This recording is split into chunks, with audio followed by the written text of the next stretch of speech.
Charles-René Tandé, bonjour. Bonjour. Je suis heureux de vous retrouver à Bruxelles pour ce congrès des experts comptables consacré à la fiscalité. Alors, justement, rêvons un peu. Vous venez d'être nommé ministre de l'économie et des finances. Quelle est votre première réforme fiscale?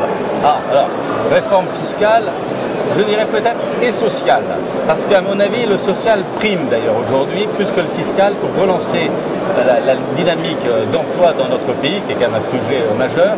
Et je serais favorable à ce qu'on ait une meilleure lisibilité du coût social avec des mesures adaptées pour diminuer en fait le coût social de l'emploi. Alors avant d'entrer dans le vif du sujet, pourquoi une telle réforme? Mais parce que je pense que, comme je disais, l'emploi est quand même, on voit le chômage, on n'arrive pas à le diminuer, et on a aujourd'hui un phénomène assez contraint. On hésite à embaucher.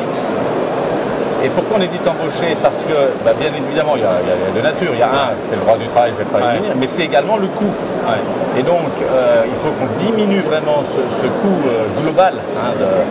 Il y a la masse salariale brute, mais plus également les charges sociales. Cet ensemble est quand même trop lourd aujourd'hui pour les entreprises. Alors, on a compris maintenant l'objectif. Quelles sont les grandes lignes de votre réforme? Alors, moi, ce que je propose, c'est que, on rêve toujours, je suis ministre, je propose la suppression du CICE, je propose la suppression des réductions Fillon. Donc on supprime tout ce qui est, en plus qui apparaît comme des niches, complètement faux, on supprime tout ça. On supprime aussi, ça me paraît essentiel, tous les effets de seuil, les plafonds de réduction, et on diminue, en contrepartie, le taux de charge sociale. Voilà. Donc c'est un plan cohérent de réduction en fait de part et d'autre. On réduit les aides, on les supprime et on réduit les taux. On simplifie en plus. On simplifie, il n'y aura plus de problème de mauvais calcul de réduction Fillon, de contentieux. Donc on simplifie et on favorise l'embauche avec également cette mesure. Oui, du coup, quel impact vous en attendez?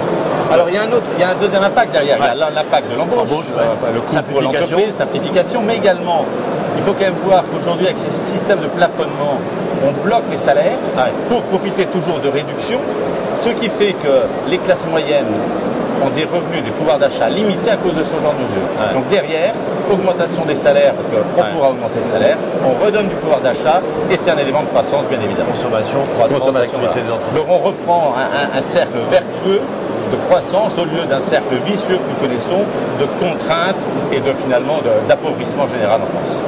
Charles-René Tandé, merci beaucoup pour votre proposition. Je vous en prie.